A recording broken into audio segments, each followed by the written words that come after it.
그런 노래가 있었어요. 사랑이란 유리 같은 것이라는 가사 혹시 기억나시나요? 정말 몰랐어요. 사랑이란 유리 같은 걸. 아름답게 빛나지만 깨어지기 쉽다는 걸. 저 어렸을 때 이 노래를 들으면서 그냥 흥얼흥얼 따라했던 기억이 나는데요. 이 노래의 가사를 첫째가 썼을까요? 둘째가 썼을까요?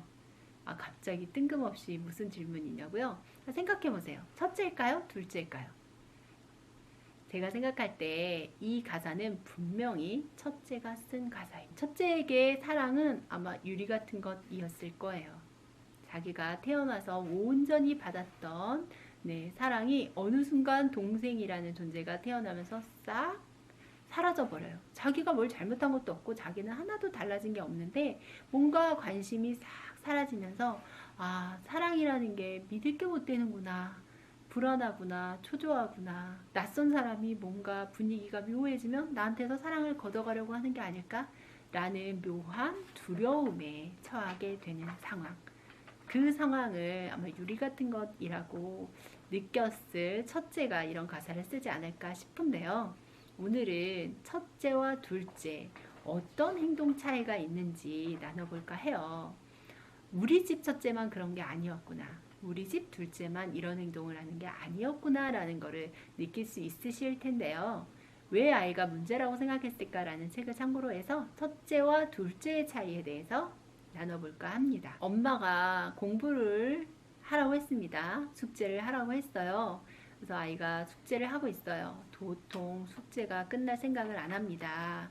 그러면 엄마가 빨리빨리 숙제해야지, 뭐 하는 거야, 공부를 해야지, 왜 안 하고 있어? 라고 했을 때 첫째가 대답합니다. 공부하고 있잖아. 그런데 왜 이렇게 오래 걸리는 거야? 얼른 하라고. 지금 하고 있잖아. 그런데 너 집중을 하고 있는 거야? 왜 이렇게 오래 걸려? 지금 나 집중해서 열심히 하고 있잖아. 라고 이야기합니다. 둘째에게 똑같이 이야기합니다. 숙제 얼른 해. 아이고, 숙제를 지금 하고 있는데. 일단 유머러스하게 접근을 하죠. 뭘 지금 하고 있어? 너무 오래 걸리잖아. 그러면 떼 요렇게. 그러면 보통 엄마들 어떻게 하죠? 이 녀석이 하면서 화를 내시기보다는 으이그 하면서 귀여워하시면서 엉덩이를 토닥토닥 하면서 끝나는 경우가 많아요. 첫째가 봤을 때는 굉장히 혼란스럽고 저게 뭐야 라는 상황일 텐데요. 이런 일들이 굉장히 반복되지 않나요? 가정에서 잘 생각해 보시면 이런 일들이 많을 거예요. 첫째와 둘째의 차이입니다. 그 집만 그러는 게 아니고요. 아이가 태어난 순위에 따라서 성격이 조금씩 그렇게 다르게 형성이 된 거예요. 왜냐면 필요에 따라서 그렇게 됐겠죠. 첫째 같은 경우에는요, 솔직한 게 자신의 무기라고 생각을 해요. 그래서 솔직하고 성실하게 자기 일을 해나가는 특징이 있죠. 새로운 경험에는 조금 소극적이에요. 안전을 추구하는 편이고요. 체제에 순응적이고요. 보수적인 특징이 있습니다. 그래서 자신이 하고자 하는 이야기를 솔직하게 말하는 것이 첫째의 특징이에요. 돌려서 말할 줄을 모르죠. 아까 얘기했던 것처럼 숙제했어 그러면 아이 지금 하고 있잖아 이렇게 할 만한 융통성이 조금 떨어져요. 그리고 지금 하고 있잖아, 지금 하고 있는데 왜 자꾸 그래 라고 하면서 솔직하게 이야기를 하면 엄마와 대화가 통할 거라고 생각을 합니다. 그래서 엄마의 표정이나 분위기나 기분, 뭐 상황 이런 거는 고려하지 않고요. 자신의 상황만 솔직하게 얘기하면 모든 게 다 될 거라고. 어떻게 보면 좀 눈치가 없다라고 느낄 수 있는 부분이죠. 그렇게 행동하는 특징이 있습니다. 그리고 그냥 간단하게 잘못했어, 미안해 라고 말하면 끝날 부분을 쉽사리 그런 이야기를 잘 안 하죠. 그리고 그냥 가만히 있거나 사과를 안 한다거나 그러면서 더 일을 많이 키우는 편이에요. 이 상황이 어떤 상황인가 뭐 다양한 관점에서 분석을 하고 거기에 따른 행동을 하는 것을 조금 어려워하는 편이죠.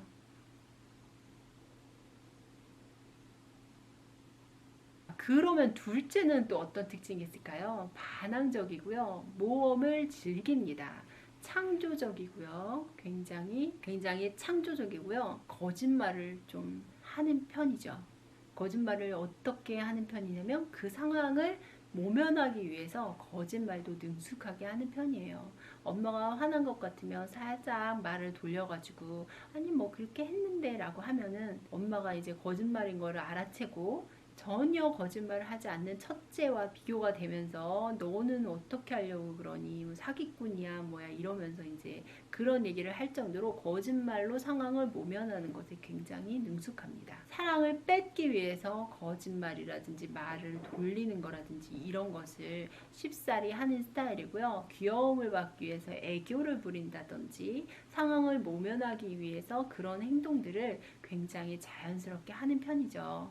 그래서 엄마가 좀 기분이 안 좋다거나 상황이 안 좋을 때는 자기가 원하는 것도 이야기하지 않고 기다릴 줄 압니다. 그래서 상황을 봐서 엄마의 표정이나 상황이 좋아진 것 같으면 자기의 필요를 개시를 하죠. 눈치가 굉장히 첫째에 비해서 빠른 편이에요. 그래서 낄 때 끼고 빠질 때 빠지는 그런 능력이 뛰어나고요. 문제에 대처하는 능력이나 위기 상황에 대처하는 능력이 빨라서 상황에 맞게 행동하는 편입니다. 우스꽝스러운 행동이나 애교를 통해서 엄마 마음을 녹이고 그런 상황을 위기 모면하는 능력이 있어서요. 첫째의 솔직하고 성실한 면과 완전히 비교가 되죠. 그래서 때로는 저 아이는 이런 면이 있었으면 이 아이한테 이런 면이 있었으면 싶을 정도로 조금 서로 다른 면이 드러나게 되는데요. 첫째 아이들, 둘째 아이들, 우리 집 아이만 그런 게 아니었구나 라는 생각이 드실 거예요. 첫째와 둘째의 기질이 이렇게 다르다면 첫째와 둘째 갈등이 생겼을 때 도대체 어떻게 중재를 해야 될지 고민이 많으실 거예요. 첫째는 첫째대로 특성이 있고 둘째는 둘째대로 특성이 있어서 하나의 어떤 규칙을 세워가지고 이 아이들을 중재하기는 쉽지가 않거든요. 그럴 때는 딱 한 가지 원칙만 기억하시면 좋겠습니다. 아이들 일은 아이들 스스로 해결한다. 부모가 끼어들지 않는다. 라는 하나의 원칙이에요.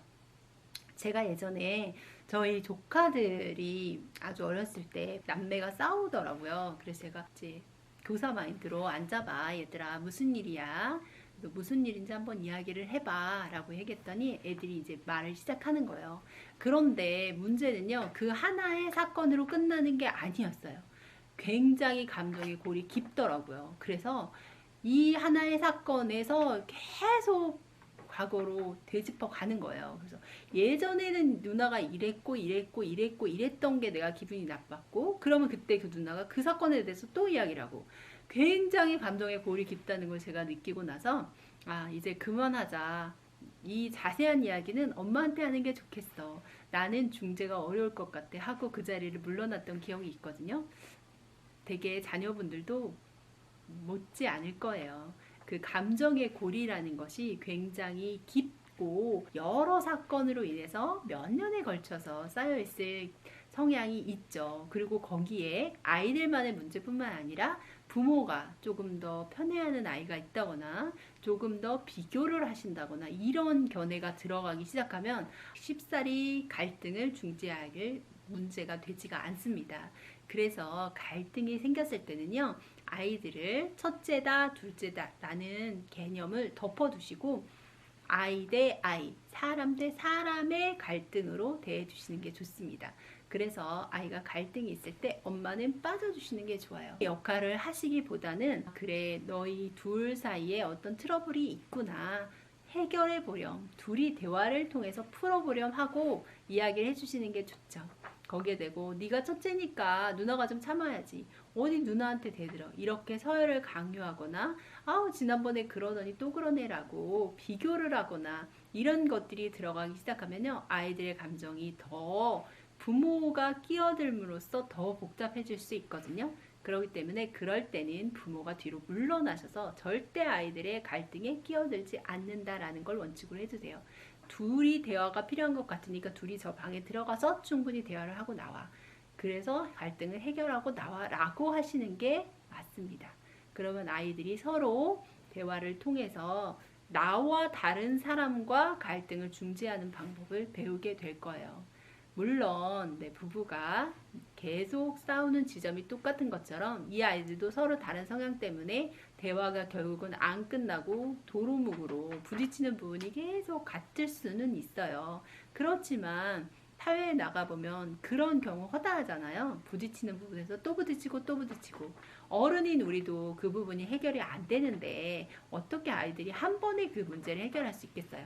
아, 이렇게 다양한 사람이 있고 다양한 갈등이 계속해서 중첩되는구나 라는 부분을 아이가 느낄 수 있고요. 이런 부분에 있어서는 그 부분만은 건드리지 말아야겠다. 저 부분은 설득이 안 되는 부분이니까 이만큼은 내가 좀 양보해야겠다 라는 부분을 또 배울 수 있으니까요. 아이들끼리 갈등은 해결할 수 있도록 그 시간을 확보해 주시면 좋을 것 같습니다. 오늘은 첫째와 둘째 왜 그렇게 차이가 나는지, 어떤 차이가 나는지 알아봤어요. 그리고 아이들이 갈등이 있을 때 부모님이 할 수 있는 단 한 가지 방법에 대해서 소개해 드렸습니다. 중학탐구 생활입니다.